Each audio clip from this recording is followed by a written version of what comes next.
Assalamualaikum warahmatullahi wabarakatuh. Selamat pagi anak-anak. Bagaimana kabar kalian hari ini?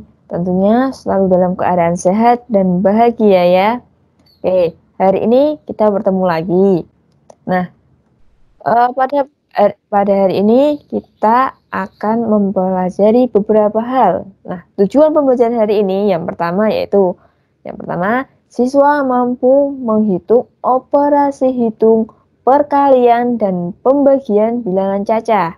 Yang kedua, siswa mampu menyebutkan ide pokok dalam sebuah bacaan dengan benar. Yang ketiga, siswa mampu membuat kesimpulan sebuah bacaan. Nah, itu tadi tujuan pembelajaran hari ini. Nah, kemarin kan kalian juga sudah belajar tentang bilangan bulat. Kalian sudah belajar penjumlahan dan juga pengurangannya. Nah, sekarang kita akan memasuki kelanjutan dari penjumlahan dan pengurangan bilangan bulat, yaitu ke tahap yang selanjutnya. Operasi itu kan ada penjumlahan, pengurangan, perkalian, dan pembagian. Nah, sekarang kita akan masuk ke materi perkalian dan pembagian. Nah, dulu kalian dari kelas 2 sampai di kelas 5, kalian sudah belajar tentang perkalian dan pembagian. Ada yang masih ingat? 6 kali 4 berapa coba? Nah, harusnya udah tahu ya, jawabannya adalah 24. Nah, perkalian dan pembagian harusnya kalian sudah hafal di luar kepala ya, nggak perlu lagi kalkulator, karena itu masih perkalian 1 sampai 100 ya. Nah, untuk yang perkalian puluhan dengan puluhan, mungkin kalian bisa nanti menggunakan ortoret saja ya. Jangan dibiasakan menggunakan kalkulator. Nah, kalian boleh menggunakan kalkulator untuk menghitung bilangan-bilangan yang lebih besar ya. Kalau untuk saat ini silahkan kalian coba menghitung nanti secara manual saja ya, menggunakan oret-oretan ya. Oke, sekarang kita akan langsung masuk ke materi perkalian dan pembagian bilangan bulat. Oke. Kita mulai ya, perkalian dan pembagian bilangan bulat. Coba kalian lihat sekarang, kita bahas dulu perkalian. Di sini ada bilangan 2 kali 2 sama dengan 4. 2 kali 1 sama dengan 2. 2 kali 0 sama dengan 0. 2 kali negatif 1 sama dengan 2. 2 kali negatif 2 sama dengan negatif 4. Lalu 2 kali negatif 3 sama dengan berapa ya? Nah, harusnya kalian sudah tahu ya. Nah, kita lihat. Di sini dari 2 kali 2 sama dengan 4 ke 2 kali 1 sama dengan 2, itu kan berkurang 2. Kemudian di 2 kali 0 sama dengan 0 berkurang lagi 2. Dari 2 kali 0 dikali 2 ke 2 kali negatif 1 sama dengan 2 berkurang lagi 2. Dari 2 dikali negatif 1 sama dengan 2 ke 2 dikali negatif 2 sama dengan negatif 4 berkurang lagi 2. Nah, apa ya artinya? Nah, di samping ini juga masih ada 2 kali 2 sama dengan 4. 1 kali 2 sama dengan 2. 0 kali 2 sama dengan 0. Negatif 1 dikali 2 sama dengan negatif 2.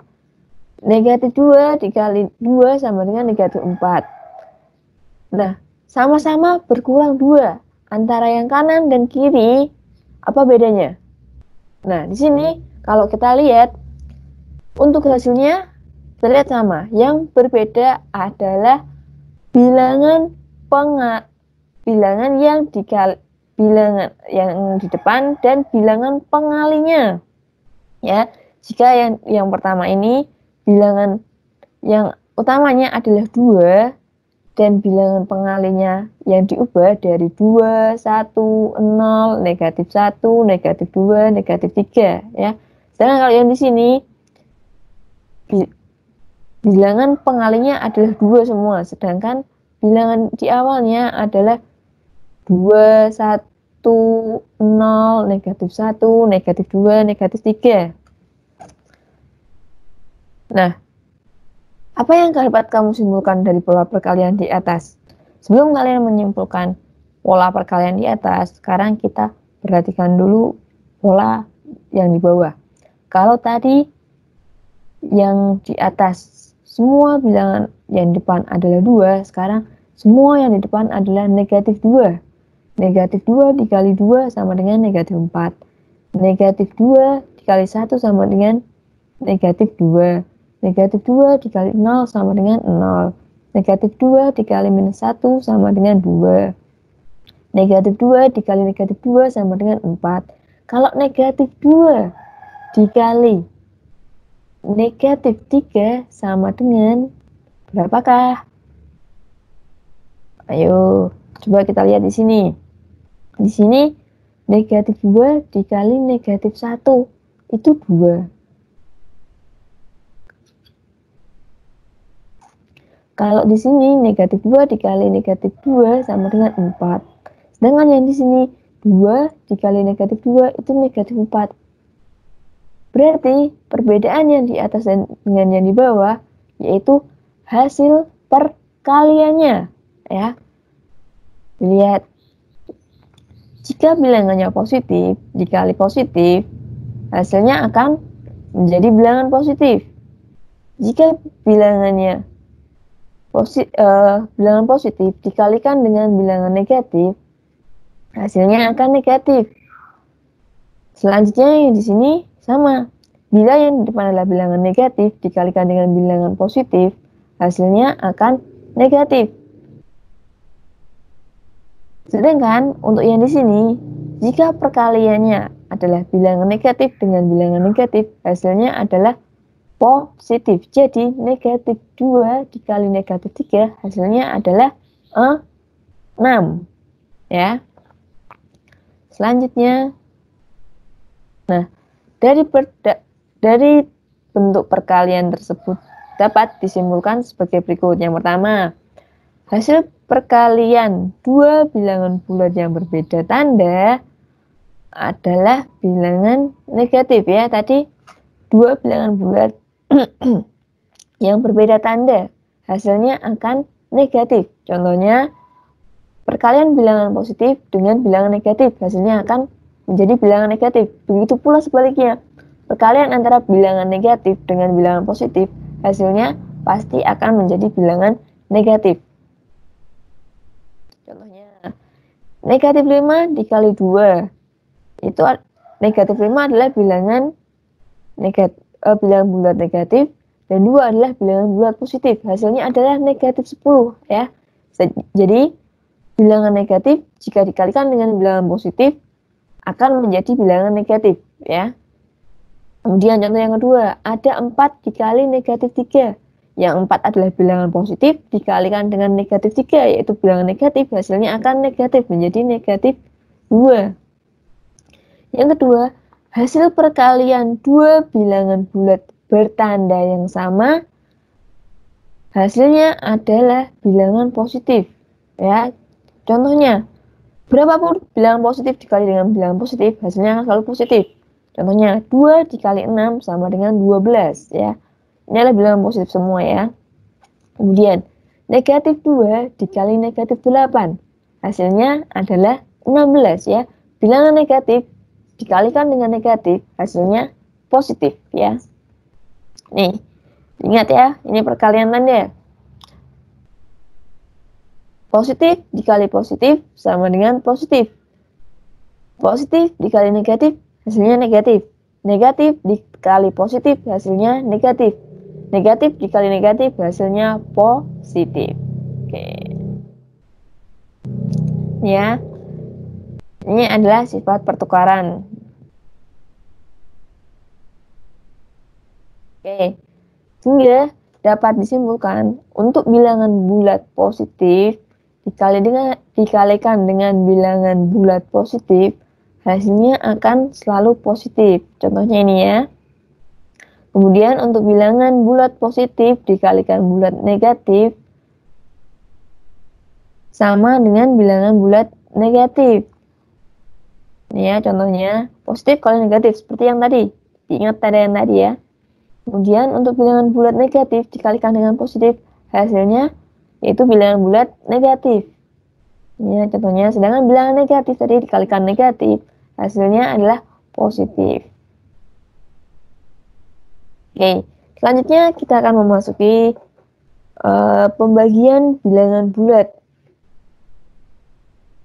Nah, pada pembagian bilangan bulat yang perlu diperhatikan adalah tanda positif atau negatif pada bilangan-bilangannya. Sama seperti perkalian ya. Perhatikan dulu tanda yang ada di depan bilangannya. Nah, contoh. Ada 20 dibagi 4 sama dengan 5. 30 dibagi 3 sama dengan 10. 24 dibagi 12 sama dengan 2. Kalau 15 dibagi 5, berapa coba? Ya, betul. 3. Selanjutnya ada negatif 20 dibagi negatif 4 sama dengan 5. Negatif 30 dibagi 3 sama dengan 10. Negatif 24 dibagi 12, negatif 24 dibagi negatif 12 sama dengan 2. Negatif 15 dibagi negatif 5 sama dengan berapa coba? Iya, negatif 3 ya. Nah,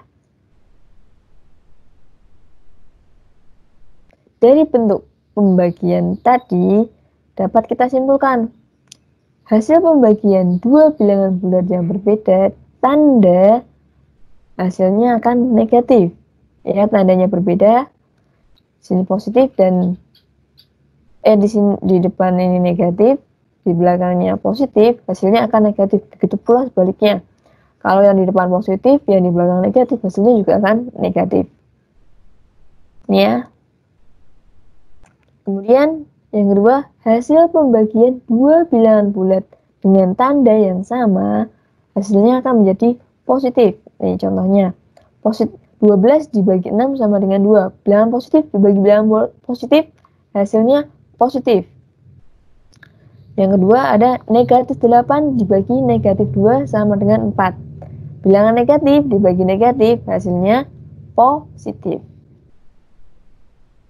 Sehingga kesimpulannya,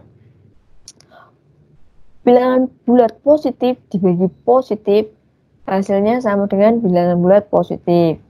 Untuk bilangan bulat positif dengan dibagi negatif, hasilnya akan negatif. Sedangkan bilangan bulat negatif dibagi positif, hasilnya akan negatif. Bilangan bulat negatif dibagi negatif, hasilnya akan positif ya. Pembagian tandanya hasilnya sama dengan seperti ketika perkalian tadi ya. Positif dikali positif, positif. Kalau ini positif dibagi negatif, positif dibagi positif, hasilnya positif. Positif dibagi negatif, hasilnya negatif. Negatif dibagi positif, hasilnya negatif. Negatif dibagi negatif, hasilnya positif. Gitu ya. Sekarang Ibu memiliki beberapa soal latihan ini. Ada 10 soal yang bisa kalian kerjakan. Silahkan nanti kalian catat di buku tugas matematika kalian, kemudian kalian hitung, karena ini adalah perkalian puluhan dan puluhan. Nah, nggak bisa dong langsung kalian hitung secara langsung. Biasanya kalian membutuhkan oret-oretan. Nah, berharap ketika kalian mengerjakan latihan ini di samping atau di bagian bawah sebelum kalian menuliskan jawabannya ada oret-oretan, susun ke bawahnya ya. Oke, nanti setelah selesai mengerjakan bisa kalian masukkan di Teams ya. Nah, sekian untuk pembelajaran matematika operasi hitung perkalian dan pembagian bilangan bulat hari ini. Nah, baiklah, pembelajaran selanjutnya yaitu kita akan belajar mengenai apa itu ide pokok dan bagaimana cara membuat kesimpulan. Nah, agar kita lebih mudah memahaminya, sekarang coba perhatikan terlebih dahulu ini ya, coba perhatikan bacaan ini ya.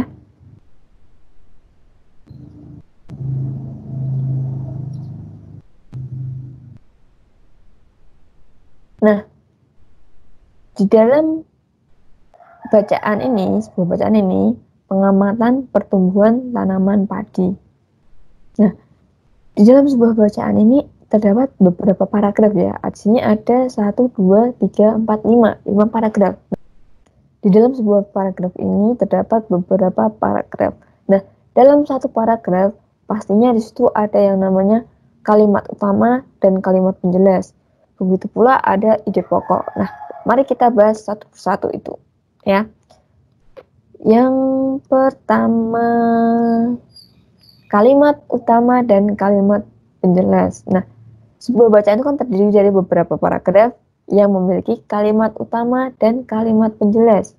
Nah, fungsi kalimat utama itu memberikan gambaran secara ringkas inti bacaan yang diberikan.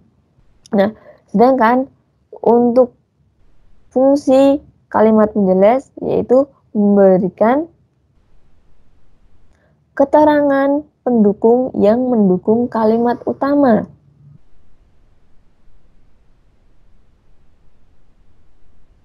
Selanjutnya, nah, macam-macam paragraf. Jadi paragraf yang kalian lihat itu ada jenisnya.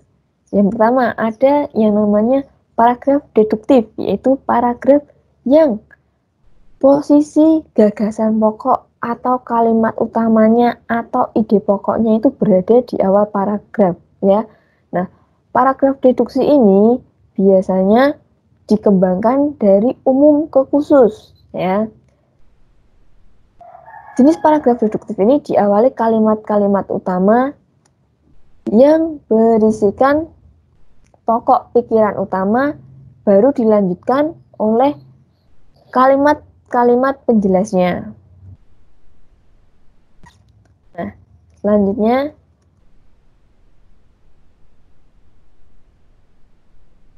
yang kedua ada paragraf induktif. Paragraf induktif itu kebalikannya dari paragraf deduktif. Kalau paragraf deduktif pokok pikirannya atau gagasan pokoknya atau kalimat utamanya ada di awal, kalau paragraf induktif gagasan pokoknya, kalimat utamanya atau ide pokoknya itu berada di akhir paragraf ya. Sifatnya induktif ini dikembangkan dari khusus ke umum. Nah, biasanya diawali oleh kalimat penjelas, baru selanjutnya adalah diakhiri oleh kalimat utama. Nah, yang ketiga ada paragraf campuran. Untuk paragraf campuran yaitu gabungan antara paragraf deduktif dan induktif. Nah, untuk paragraf campuran ini diawali oleh kalimat utama, kemudian diikuti oleh kalimat-kalimat penjelas lainnya, dan terakhir masih ditutup oleh kalimat utama lagi ya. Jadi kalimat utamanya untuk paragraf campuran ini kalimat utamanya ada dua, bisa di awal dan di akhir itu semuanya kalimat utama. Nah, artinya dua kalimat utama itu bisa terletak di awal paragraf dan ditegaskan lagi di akhir paragraf. Sementara bagian tengah adalah kalimat-kalimat penjelas ya. Yang ketiga ada paragraf ineratif. Paragraf ineratif itu adalah kebalikannya dari paragraf campuran. Nah, paragraf ini diawali kalimat-kalimat penjelas, kemudian baru diikuti kalimat utama dan dilanjut lagi dengan kalimat penjelas lagi. Jadi, kalimat utamanya hanya ada di tengah-tengah. Nah, kemudian kita dapat menemukan informasi pada suatu teks. Nah, dalam suatu teks itu kan terdapat informasi-informasi.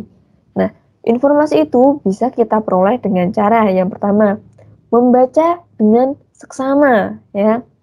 Kemudian, kalian bisa membuat pertanyaan menggunakan kata tanya 5W1H. Masih ingat kan 5W1H? 5W itu what, where, when, who, why, how, ya. What itu apa, where di mana, when kapan, who siapa, why mengapa, dan how bagaimana. Nah, selain itu dalam sebuah teks bacaan itu kan selalu memiliki pesan yang ingin disampaikan penulis, entah itu pesannya menghibur, memberikan informasi, atau pesan lainnya. Nah, sebuah bacaan yang bagus itu selalu dibangun dari ide pokok atau gagasan pokok. Nah, sebuah bacaan yang akan terdiri dari beberapa paragraf yang memiliki kalimat utama dan kalimat penjelas. Nah, fungsi kalimat utama yaitu memberikan gambaran secara ringkas dari inti bacaan yang diberikan, ya, tadi sudah. Sedangkan kalimat penjelas fungsinya adalah memberikan keterangan mendukung yang mendukung kalimat utama. Nah, ide pokok, kita tadi sudah membahas ide pokok. Apa itu ide pokok? Nah, ide pokok itu adalah ide atau gagasan yang membangun suatu bacaan. Ide pokok itu berada di kalimat utama. Nah, langkah-langkah menemukan ide pokok dalam suatu bacaan. Yang pertama, kita harus membaca teksnya dengan seksama, intensif, dan cermat. Nah, yang kedua, mencari kalimat utama dari bacaan yang diberikan. Nah, dalam setiap paragraf pasti ada kalimat utamanya, baik di awal maupun di akhir. Nah, yang selanjutnya, yang ketiga, mengubah kalimat utama tersebut menjadi kalimat yang lebih kompleks. Tandai informasi yang penting sesuai dengan bahasan pada kalimat utama pada bacaan. Yang selanjutnya, baca kembali bacaan dengan teliti sampai kamu menemukan ide pokoknya, ya. Nah, kalimat berupa pikiran utama. Oke, ini adalah ciri-ciri ide pokok, ya. Yaitu yang pertama, kalimat berupa pikiran utama atau gagasan utama. Yang selanjutnya, ciri pokok persoalan atau inti persoalan, ya. Dinyatakan secara eksplisit dalam kalimat utama atau kalimat topik. Ide pokok dituangkan dalam satu kalimat dan kalimat tersebut juga kalimat utama. Biasanya kalimat utama dapat diidentifikasi dengan mudah, ya. Nah, ini jenis paragraf berdasarkan fungsi sama tujuannya. Nah, kalian kan tadi sudah lihat di awal sebuah bacaan itu kan mengandung beberapa paragraf, ya. Bisa 2, bisa 3, bisa 4, bisa 5, dan seterusnya. Nah, berdasarkan fungsinya dan tujuannya, ada 3 jenis paragraf atau 3 macam paragraf. Ya, yang pertama, paragraf pembuka, paragraf penghubung, dan penutup, ya. Dalam sebuah bacaan pasti ada 3 paragraf ini, pembuka, penghubung, dan penutup, ya. Nah, paragraf pembuka itu fungsinya untuk menghantar atau pengenalan isi kepada pembaca. Yang kedua, paragraf penghubung itu menghubungkan antara pembuka dan penutup. Yang terakhir yaitu paragraf penutup, fungsinya sebagai penutup sebuah karya itu sendiri. Nah, untuk paragraf penutup, isinya adalah kesimpulan, ringkasan, saran, atau komentar dari penulis dari bacaan yang sudah dijabarkan di paragraf-paragraf sebelumnya, ya. Jadi biasanya paragraf penutup itu isinya kesimpulan, ya. Simpulan dari sebuah bacaan itu. Nah, tadi kita tahu bahwa di paragraf penutup itu ada yang namanya kesimpulan. Apa sih kesimpulan? Nah, coba sekarang kita bahas. Kesimpulan itu adalah gagasan yang dicapai pada akhir pembicaraan. Nah, atau kesimpulan itu bisa juga disebut dengan hasil akhir pembicaraannya. Contoh, kalian sama teman kalian merencanakan, besok kita liburan yuk. Liburan, ada yang mau ke kota A, kota B, kota C. Akhirnya diputuskan mau liburan ke kota X. Nah, berarti kesimpulannya yaitu beberapa anak dari kelas 6A misal ya ini memutuskan untuk berlibur ke kota X. Nah, itu adalah kesimpulannya ya. Nah, langkah menarik kesimpulan itu bisa dicari. Caranya, yang pertama, kita harus membaca kalimat-kalimat dalam suatu paragraf pada teks dengan seksama. Yang kedua, mencatat ide pokok dalam teks. Yang ketiga, menyimpulkan isi cerita berdasarkan ide pokok atau gagasan utama. Nah, yang kesimpulan itu juga memiliki kriteria. Yang baik itu kesimpulannya yang bagaimana sih? Nah, kriteria kesimpulan yang baik itu yang pertama, harus berisi pesan yang ingin disampaikan kepada pembaca, ya. Kemudian berisi intisari bacaan, dimulai dari hal khusus ke umum, menggunakan kosakata yang baku, kemudian dibuat berdasarkan ide pokok atau kunci ide pokok dan kata kunci dari kalimat penjelas dengan menggunakan kalimat sendiri. Nah, kesimpulan itu biasanya kalian buat dengan kalimat kalian sendiri ya. Nah, selanjutnya untuk latihan, silahkan kalian buka buku paket tema 1 kalian pada halaman 2 dan 3, yaitu bacaan bagaimana jagung berkembang biak. Nah, selanjutnya di halaman 4, kalian akan menemukan seperti yang Ibu gambarkan ini ya. Nah, silahkan kalian cari ide pokok dan informasi penting dari teks bacaan bagaimana jagung berkembang biak ya. Kemudian nanti kalian isikan pada diagram ini ya. Nanti silahkan kalian buat di buku tugas tematik kalian.